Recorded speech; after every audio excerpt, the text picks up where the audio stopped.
Grand Theft Auto 4 is known for its shitty ports. Despite almost being a PlayStation exclusive, the PS3 version is ugly as shit and it runs like shit. And the Xbox version really ain't much better.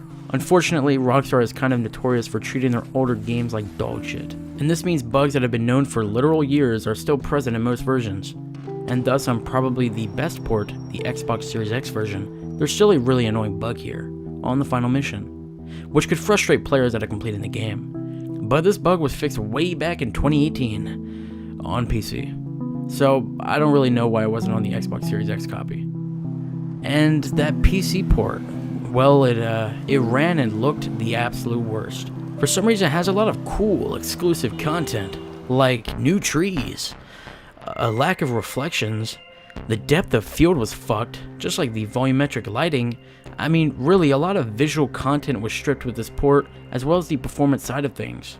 The saddest part is when you realize that the original atmosphere the game had was completely fucked up with this port.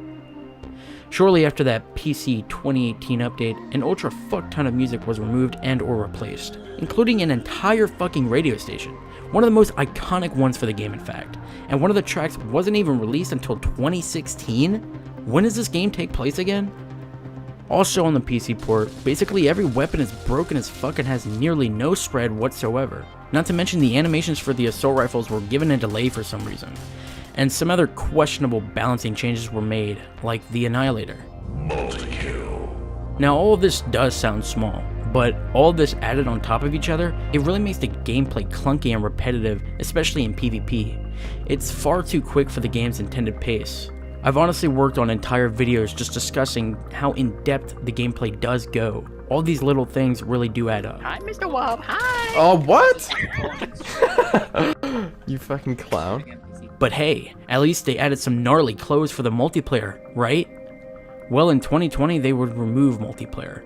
One of the most revolutionary and impressive online modes I've seen was removed. The foundation of their later online iterations resides here, whether it's for Red Dead, Max Payne 3, or fucking GTA 5 Online, and they spat in its face with this. However, it's quite clear they were working on GTA 4 Online to make them compatible with the newest social club, which I have talked about in a previous video.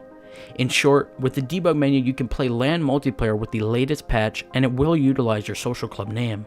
There's apparently numerous references seen in programs like Cheat Engine. They even revamped all achievement icons, including multiplayer ones. Perhaps it will be released later down the line, maybe in the form of a remaster, or just another shitty update.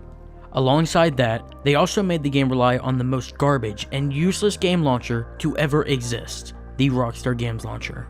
Now, why this thing exists, I really don't know. This shitty ass launcher is buggy as fuck, it relies on an internet connection, and adds yet another overlay onto the game that literally does nothing. You open it, and it gives you essentially a PNG file to gaze upon. Now, why am I bitching so much about all this? It's because this video is going to show you how to fix every single thing I've mentioned thus far, and then some. Of course, this guide only applies to the PC version. Real quick, I'll mention now that the state of multiplayer is really weird. There's various kinds you can use. The original Games for Windows Live version, or the fan-created multiplayer mods. And thus, I don't really feel comfortable talking about it in this video. It will become outdated very quickly. And so I lied. I won't be going over everything I mentioned. But if anything changes, however, I will make an additional video. Until then, I'll link external methods below. I will also link an alternative to this video. If you prefer text guides instead, I'll link the most in-depth modding guide that exists for this game. It will cover more than my video, but that's because I'm filtering stuff that I don't think needs to be covered, especially if you're just trying to play the game in its proper form. So let's get started. The Downgrader. It's the magnum opus to improving this damn game. It's a program that handholds you through the entire process of fixing it. It'll essentially revert the newest update to one of 3 of the older ones. Afterwards, it'll bring back the original music for the game, and then it'll give you a list of some absolutely essential mods to have for the game. All of them will improve stability, performance, and even some extra quality of life changes are available here. So how do you get it? I'll link it below in the description alongside a program called 7-Zip, which is a free archiving tool that I highly recommend even outside of modding. You'll open it with that program, and then drag and drop everything into an isolated folder. Run the .exe file as administrator, and then it'll help you through the rest of the process. Now, I will make some quick notes.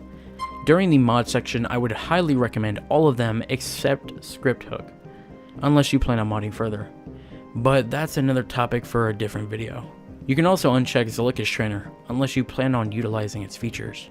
When the downgrader is complete, you'll find most of these mods in the main directory. You can further configure these mods by opening files labeled with .ini. But if you can't find them, make sure your file name extensions is enabled in the File Explorer. Now, right before you actually do downgrade, I highly recommend checking the backups box here, or if you need the original files for whatever reason. Once you've completed the downgrader steps, head to your game's location and ensure it actually works. But if it doesn't, chances are it's related to a restriction for the game's location, whether it's your antivirus or you're not an admin in your computer.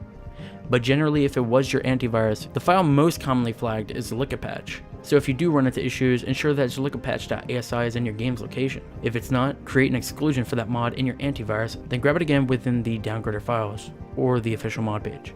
Now, as I said at the beginning, the performance on this game ain't great, but I will make one important point that applies to everyone: your in-game settings. If you're on 1070 or 1080, very high shadows is pretty broken and can nearly halve your performance, so I recommend high or lower. Use a view or detail distance lower than 60 or so. Not only is this feature extremely taxing on the game's performance, it can cause light flickering at the highest numbers. Now, before you leave this video, I would recommend doing a couple more things. When you first launch the game, open a volume mixer and turn this bitch ass game down, because for some reason the loading screen doesn't really match your audio settings, and so it's originally loud as fuck. And finally, if you plan on modding a lot, open Task Manager, head to the settings and enable Always on Top. I would also change the default tab to Details, as sometimes when a process is really frozen it won't show up on the Process tab. Now, the reason why I'm recommending this is because if your game ever freezes, you can press Ctrl-Shift-Escape to open the Task Manager, followed with the arrow keys, and then press Delete to close it. And that's it. Your game is properly set up. If you're going to continue modding, this is your absolute foundation, excluding external modding tools.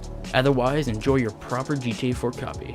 You are able to run from Steam and everything should work as expected. Anyway, bye.